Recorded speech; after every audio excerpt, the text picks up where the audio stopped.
Naked is the new Netflix original film starring Marlon Wayans about a guy who wakes up in an elevator, as you guessed it, naked. You didn't see that coming. As he tries to figure out what happened to him, he starts to reveal a lot of different character motivations and reasons why different people might want to possibly have him not make it to this wedding. The concept of this movie is similar to that TV show Daybreak with Taye Diggs that used to come on, in which he is living the same day over and over. The only difference is with this one, it kind of doesn't try to explain much. But when it comes to concepts like this, you can't expect there to be too much logic, but yeah, you kind of want some. Anyway, that's getting a little bit more into spoiler territory, so I'm about to start getting into spoilers. Let's get it down right now. 3, 2, 1. Right from the beginning, we can tell that Marlon Wayans' character is very irresponsible. Almost to the point where you wonder why a woman that is as good looking as his wife, or fiance, even wants to marry him. He's kind of a shithead.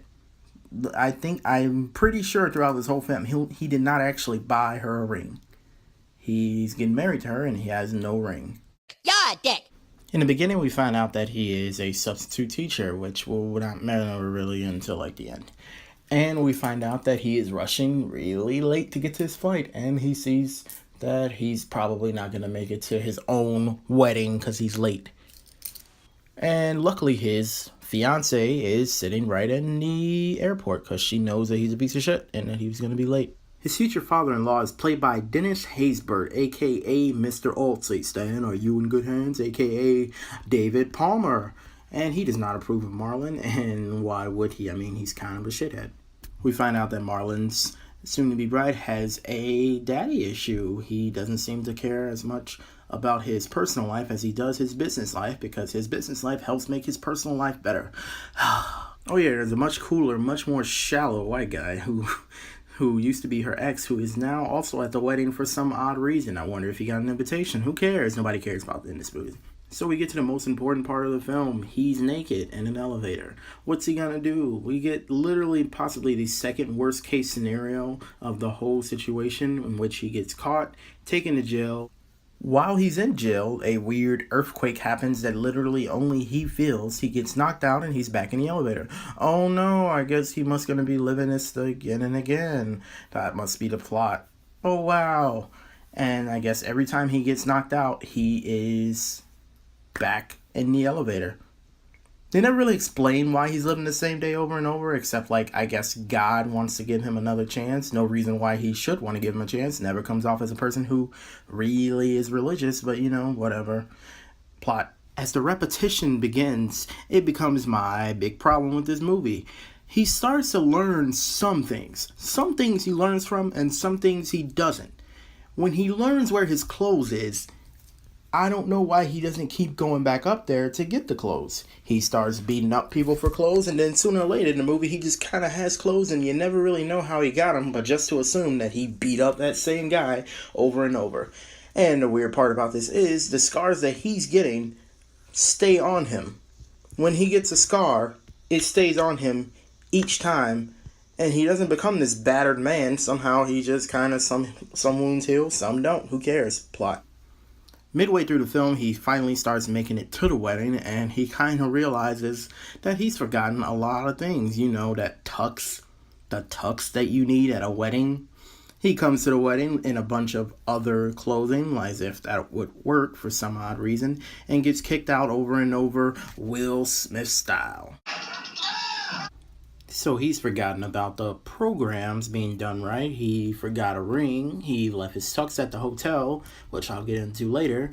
And he just kind of is an all-around piece of shit. One of the most forced scenes, and there's a lot of forced scenes in this, I guess I'm not a fan of physical comedy, is when he meets a biker gang. And he kind of tries to win them over by doing these dance moves that supposedly are part of his routine with his girlfriend, that I don't know if he forgot later on in the movie or he was just trying to act goofy, because he never does any of that in the routine later on. Whatever. Another continuity problem that you run into later on is that all of a sudden, later on in the film, he's accumulated all of these friends from the cops who arrested him earlier, who we find out are actually gay lovers. Let's just pretend that they would let a gay couple be partners on the police force.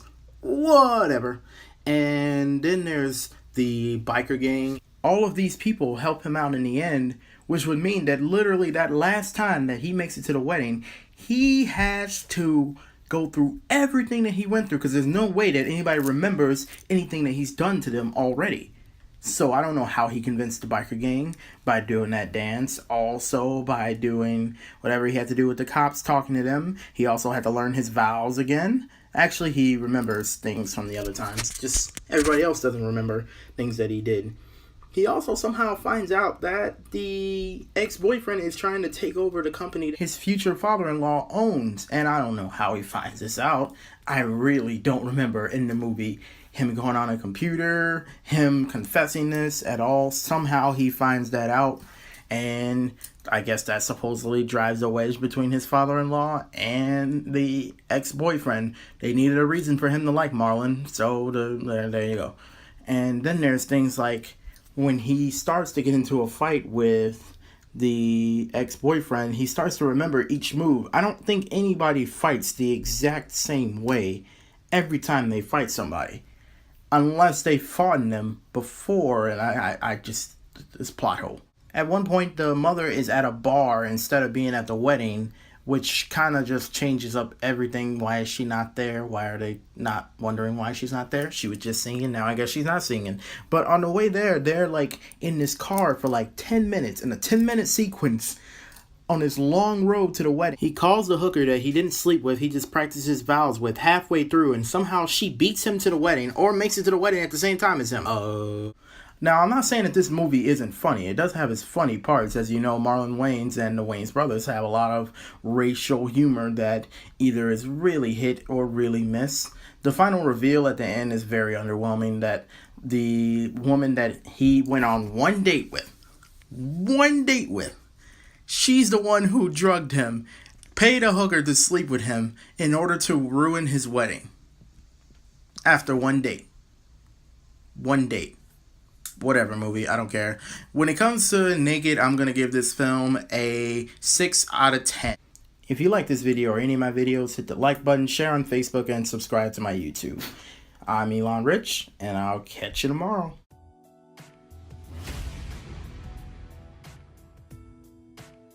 Now look at you walking in here looking all pretty and angry and mean and good. I know you didn't get your hair done so you could just sit down and just sit still. Hey, we trying to have a good time tonight. Let's go, baby. Let's go.